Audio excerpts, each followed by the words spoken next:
komin öll til þessara stundar, þessara aðventuhátíðar og þetta myndalegur kór sem syngur hér og samvinna 3 frábæra organista sem eiga allan heiður að þessu. 2 organistar og gítarsöngstjóri, held ég að hafi verið kallað. Þið eru 4? Já, það er gott að geta talið rétt. Já, hann er Margaret, hún nr. 1. Svo Rúna Esa og Dagný Arnalds og Jón Gunnar sem er svona syngjandi gítaristi. Ég seinasta sæti. Já, þú veist að hinir síðustu munu verða fyrstir. Þetta er svona eins og í Guðsríkinu upptalningin. En við skulum hefja stundina á því að helpa okkur að syngja og við segjum í nafni Guðs Föður, Sonar og Heilags Anda. Amen.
Það brotist út heimsstyrjöld sem geisaði allan heim. En á Vesturvígstöðunum braust út friður á jólunum 1914. Á aðfangadag og jóladag komu þýskir, breskir og franskir hermenn upp úr skotgröfunum, hittust á einskismannslandinu og skiptust á jólakveðjum, mat og minjagripum. Liðin skiptust á föngum og haldnar voru sameiginlegar útfarir og mennirnir fóru meira sig að syngja saman og léku sér í fótbolta. Og auðvitað var þetta ekkert annað en kraftaverk á jólum. Næstu jól var minna en þetta því að gefnar höfðu verið út skipanir frá báðum hliðum að slík háttsemi væri stranglega bönnuð. Far sig þá frétt á fjöllum, fjarri og nærri þar og hér. Far sig þá sálum öllum, að son Guðs fæddur er. Þar gæta hjarta, að hænir hugla sín, frá hinni henni jarðar, þeim heilög sálin sín. Far sig þá frétt á fjöllum, fjarri og nærri þar og hér. Far sig þá sálum öllum, að son Guðs fæddur er. Í bænlegum gæðum er bjarmið rekum þá, því ofar stjörnum eigum þeir englar Guðs sem tjá. Far sig þá frétt á fjöllum, fjarri og nærri þar og hér. Far sig þá sálum öllum, að son Guðs fæddur er. Að son Guðs fæddur. Búning stendur fram á Þorláksmessu. Látið ekki happ úr hendi sleppa. Þulurinn í útvarpinu ræsti sig. Hann var orðinn hás af því að þylja auglýsingar. Mamma lækkaði í útvarpinu og horfði þungbúin í kringum sig.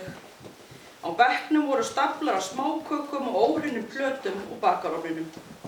Það brakaði í hverju spori ef að gengið var eldhúsið af því að minnstan hafði dreifst Dyrnar fram í þvottahúsið voru í hálfa gátt og þar sá í óhreinan þvott í hverju horni.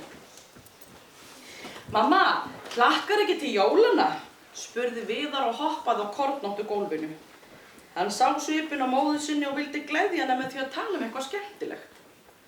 Hlakka til. Mér til efsum að jólin komi hingað eins og ástandið á heimilinu svaraði mamma. Koma jólin ekki? Jesú lítur auga afmæli einu sinni á ári eins og við hin. Andlitið á Viðari varð að stóru spurningamerki sem að áhyggjuviprur hrísluðust